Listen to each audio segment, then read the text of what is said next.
Good morning, everyone.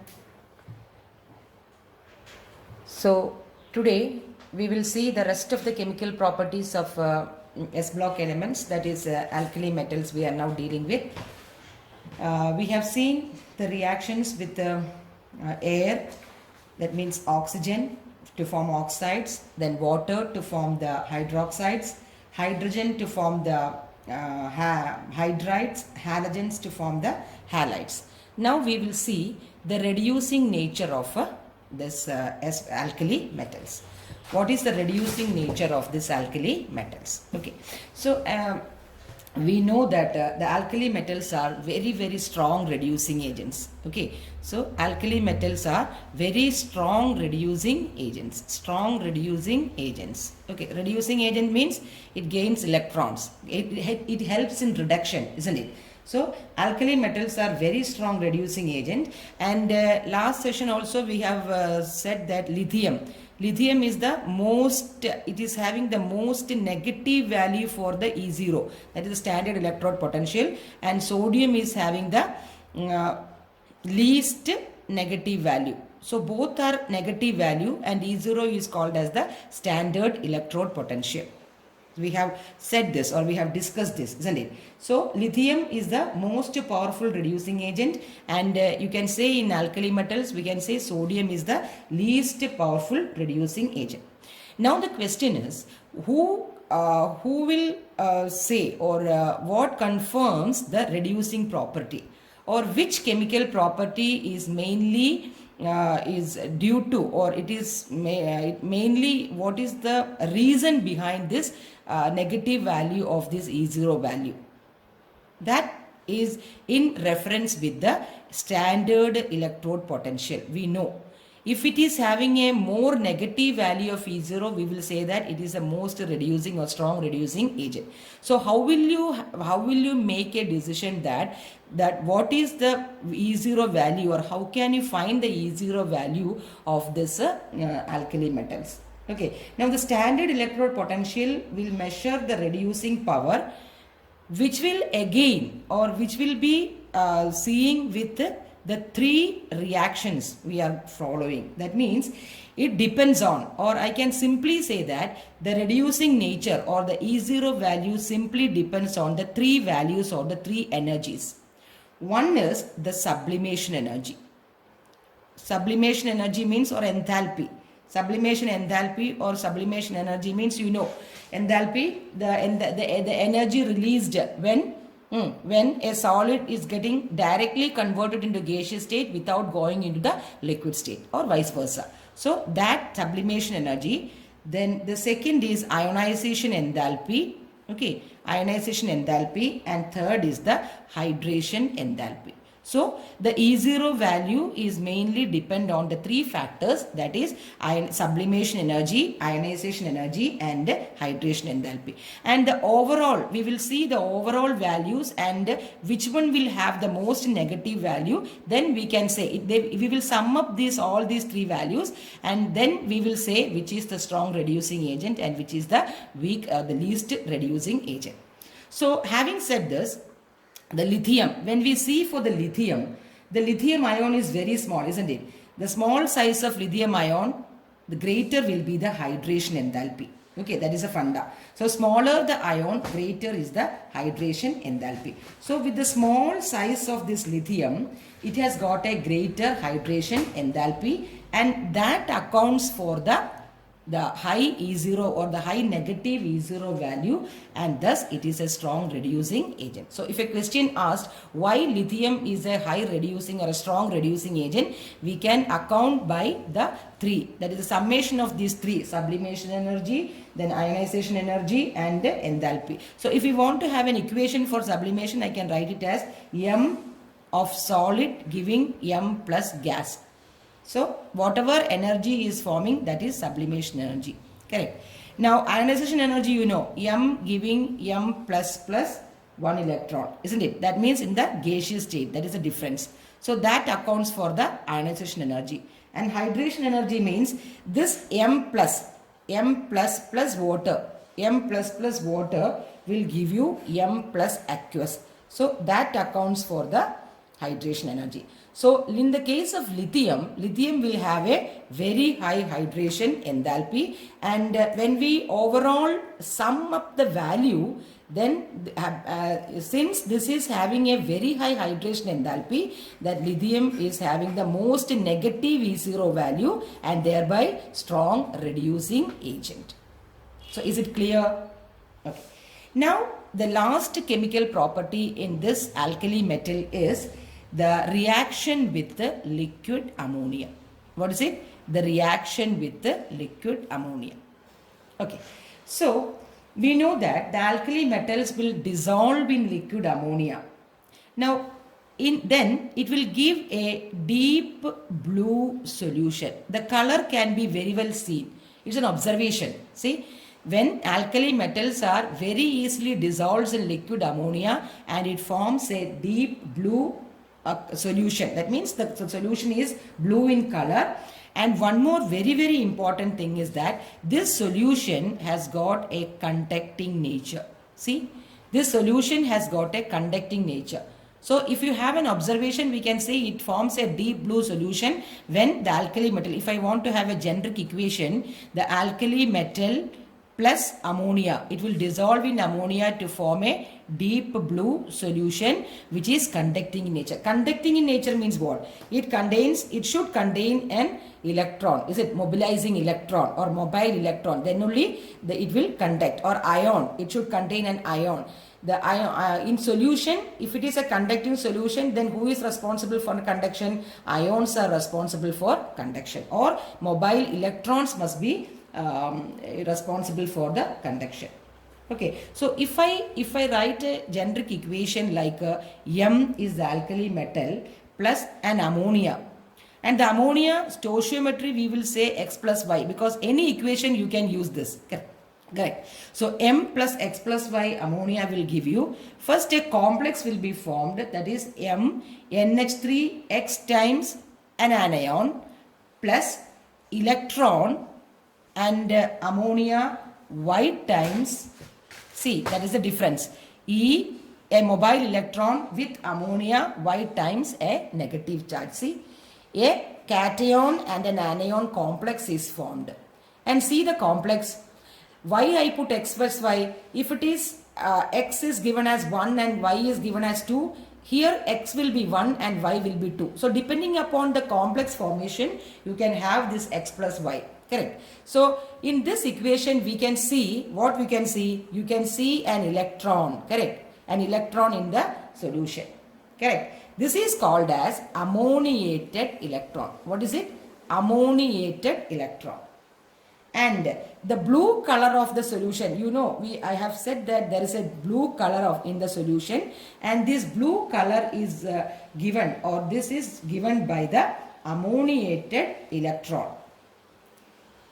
So this ammoniated electron will absorb the energy in the visible region and imparts the blue color to the solution. You know how the chemistry behind the absorption spectra and the emission spectra. Correct. So this ammoniated electron will absorb the energy from the visible region, isn't it? Visible region, Visual region, and when it is emitted, it will give a deep blue color. Only on the emitted thing, whatever color will be in the visible region when this electron is emitted, then only you will get the corresponding color. Okay, so in that way it is deep blue color. Correct. So that accounts for the conducting nature of this solution. This deep blue solution, when the alkali metal when react or will dissolve in ammonia to form a deep blue solution, and it is conducting in nature, and the conducting nature means it accounts for this ammoniated electron which imparts this blue color to the solution. It's clear?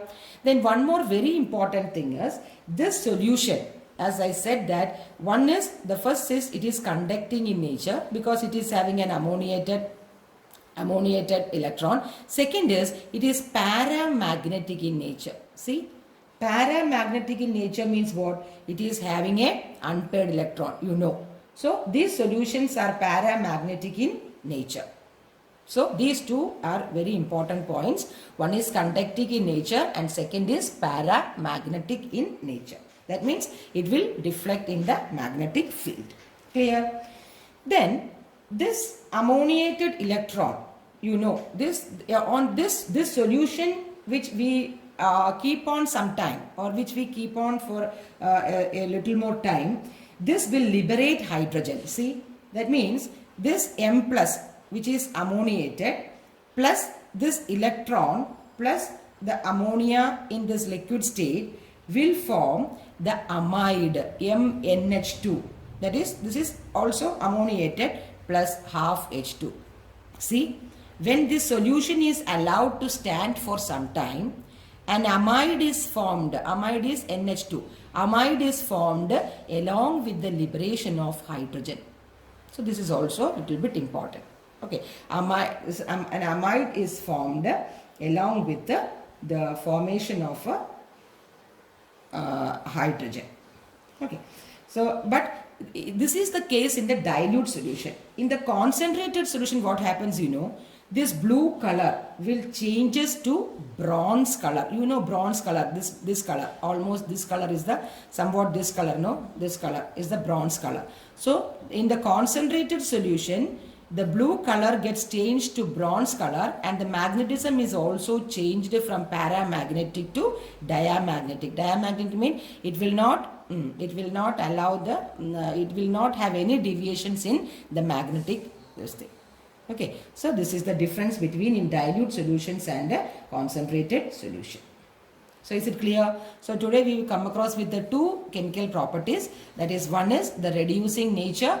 Reducing nature, it depends all along with the negative value of the E0 value, which indirectly depends on the three values like sublimation, ionization and hydration. Now, why lithium is considered as the strong reducing agent? Because it has got a very, very high value of hydration energy. Now, on adding all these three, because of this high hydration enthalpy, the lithium will be having the most negative value and sodium is having the least negative value. That is why lithium is considered as a strong reducing agent. Clear? And the second is with the reaction with the liquid ammonia. Now, reaction with the liquid ammonia, the alkali metals will have a very, very well solubility with the ammonia to form a deep blue color solution having a conducting in nature and also paramagnetic. And the conducting nature is related to the presence of ammoniated electron. Clear? Then when it is in a concentrated solution, this deep blue color gets changed to a bronze color and it forms the paramagnetism is changed to diamagnetic behavior. So that's okay. Now coming to the uses of alkali metals. Okay, there are so many uses if you consider the alkali metals. We will see a very important 3 or 4 uses. Okay, now if you starting with the lithium. Lithium, it is mainly used to form alloys. Alloys. For example, lithium when it is combined with the lead to make this white metal. You know, have you seen the engine ball bearings? That is white in color, isn't it? So that is made with the lithium and lead alloy. Okay. Then aluminium. Aluminium is used in aircrafts. Aircrafts, because aluminium is a lighter metal. So in aircrafts, this aluminium is used for making the aircraft parts. Okay, now magnesium. Magnesium is used in this armor plates or in thermonuclear reactions. Thermonuclear reactions, it is used. Thermonuclear reactions. Then sodium also, it is used to form alloys. Okay. Then, so many important uses are there. You just study about 2 or 3, that's all. Now, then this potassium. Potassium is very, very important in our biological system. Okay, then this potassium chloride. If you want, potassium chloride is used as a fertilizer. Okay, so just go through the uses and study just 1 or 2 or 3, that's all. Okay, so the uses of alkali metals. Correct. So, this is about the uses of alkali metals. Okay. Now we will see the anomalous properties of lithium. As we have discussed the periodic table also, I have mentioned that the first element in each group listen carefully, the first element in each group differs from the rest of the element by so many factors. Because the first one being the very, very small size. So, in the same way, the lithium is also the first, this is lithium, isn't it? Lithium, sodium, potassium, rubidium, cesium and francium. So, lithium also has got an anomalous property, that is, it is exceptionally very, very small. And also, the second point is, it has got a high polarizing power. So, these two are the main points of this lithium. That means, have you got it? That is, the lithium being the first element in that group. Lithium being the first element in that group, which has got an anomalous behavior. That is, one is due to the small size of lithium. Okay, and second is due to the polarizability. And I have given you what is polarizability. That is charge by radius ratio.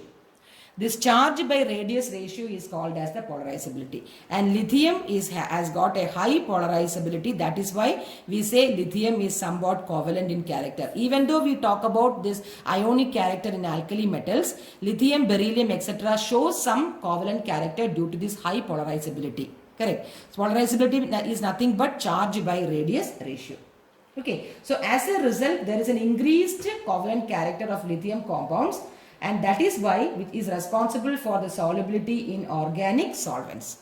If it is an ionic solvent, the lithium will be very well soluble in water, being high dielectric constant 80. But lithium being a little bit covalent nature, it will dissolve in organic solvents like benzene or carbon disulfide, etc.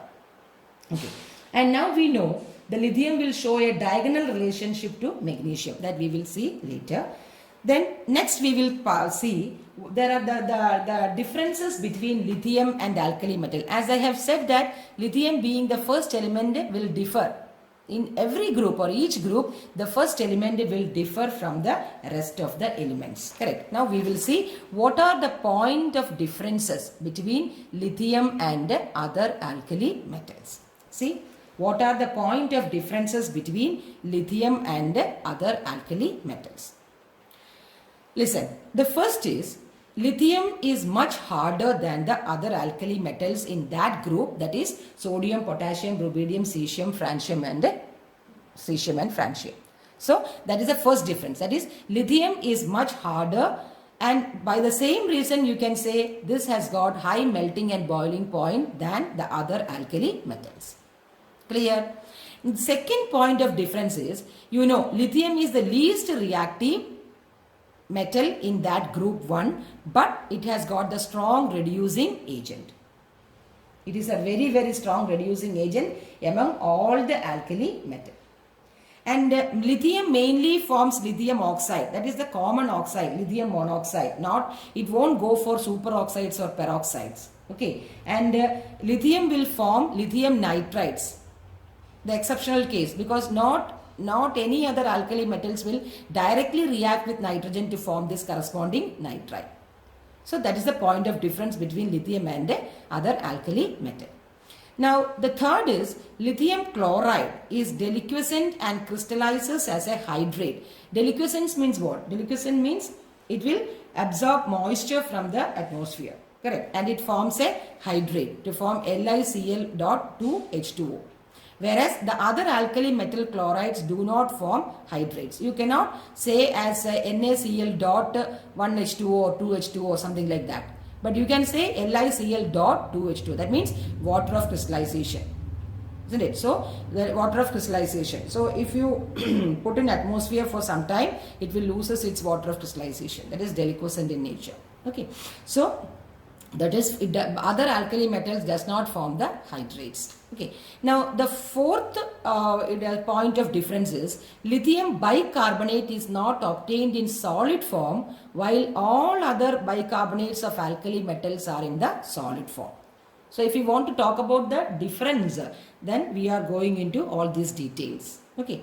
Now, next is lithium, unlike the other alkali metals, form no ethinide on reaction with the ethine. Ethine means what? Ethine is acetylene, that is CH triple bond CH. So, lithium is not reacting with this CH triple bond CH. Why? Because you know CH triple bond CH is ethyne or acetylene. It reacts with sodium to form sodium acetylide. See, sodium acetylide. But lithium cannot form this reaction. That is a difference. Okay, hope you understood. Ethyne means acetylene or CH triple bond CH. So lithium does not undergo the reaction with acetylene or ethyne to form the corresponding ethanide. This is called as sodium acetylide. See? So lithium does not take part in such a reaction. And the sixth point of difference is lithium nitrate. Lithium nitrate on heating decomposes to form the corresponding oxide, whereas all other alkali metal nitrates will decompose to form the corresponding nitrites. See, this is nitrate and this is nitrite. So the difference is lithium nitrate on decomposition will give you the corresponding oxide, whereas all other nitrate will give you nitrite. Is it clear? And the last point of difference is lithium fluoride as well as lithium oxide are much less soluble in water than the corresponding compounds of other alkali metals. So these are the some of the point of differences between the lithium as well as the other alkali metals in group 1. So is it clear? Okay. Now we will now pass on to the next point of similarity. As I told you that there is a diagonal relationship between lithium and magnesium. We have studied a diagonal relationship. So now if you consider the diagonal relationship, now what are the point of similarity between lithium and magnesium? The first point of similarity is both are having same size. That is a common similarity. Okay. Now second is both lithium and magnesium are harder and lighter than the other elements. See, both lithium as well as magnesium are harder when compared to the other S block element like other group 1 and group 2. Lithium and magnesium are harder there, and that is the reason why which the lithium and magnesium has got a higher boiling point or melting point than the other alkali metals. Clear? Now the second similarity is both lithium and magnesium reacts very slow with water. Okay, and the oxides and hydroxides are less soluble. And as I already told you that lithium forms or it directly combines with nitrogen to form the nitrites. In the same way, magnesium will also form these nitrites by the direct combination of nitrogen. These are the similarities. Okay. Now next similarity is the both oxides, that is lithium oxide as well as magnesium oxide, does not form superoxides. We know. It only forms the common oxides, that is monoxides. Okay. Now the next is the carbonates of lithium and magnesium decomposes on heating to form oxides and carbon dioxide. I told you, because all other alkali metal carbonates will form the oxides. Lithium and magnesium carbonate will form the oxides and carbon dioxide, and solid hydrogen carbonate are not formed by lithium and magnesium, whereas all other alkali metals we will get solid hydrogen carbonate. Clear? And the next is lithium chloride and magnesium chloride are soluble in ethanol, and this regards to the point that the covalent character. Correct? This regards the point of the covalent character. Why? Because it is soluble in organic solvents. Correct? More in organic solvents and less in ionic solvents. Clear? And the last is lithium chloride and magnesium chloride are deliquescent in nature and they form hydrates. See, whatever we talked about in lithium in this similarity is the difference in the lithium with the other alkali metals of group 1. Here, magnesium is in a group 2 and lithium is having a diagonal relationship with the magnesium. Correct? So that is why we are pointing out all that differences in lithium to the similarity with the magnesium. Hope you are very clear with that. Correct. Okay. So lithium chloride and magnesium chloride are deliquescent in nature and it form hydrates. See, LiCl2H2O and MgCl8H2O. And these type of hydrates cannot be seen by other S block elements like group 1 and group 2. You cannot see sodium chloride dot 1H2O or 2H2O, correct, or potassium chloride dot 6H2O, or beryllium, calcium chloride. Okay, so calcium also, but exception is there, calcium sulfate dot 2H2O is there, that is gypsum. Okay, so that is the relation with the group 2 can form hydrates, but when you compare with the group 1 and magnesium and lithium, they both forms a hydrate. So we can say it is having a similarity. Clear? So this is all about the group 1 elements. Hope you are clear with the group 1, that is lithium, sodium, potassium, rubidium, cesium and francium. We talked about the common properties, then physical properties and also the chemical reactions, then the anomalous behavior of lithium, then the point of differences between lithium and the rest of the element in the group 1, and also the last is the point of similarity with the lithium and magnesium because they are having a diagonal relationship. So hope you understood this much. Please make your notes and prepare well. So till then, thank you.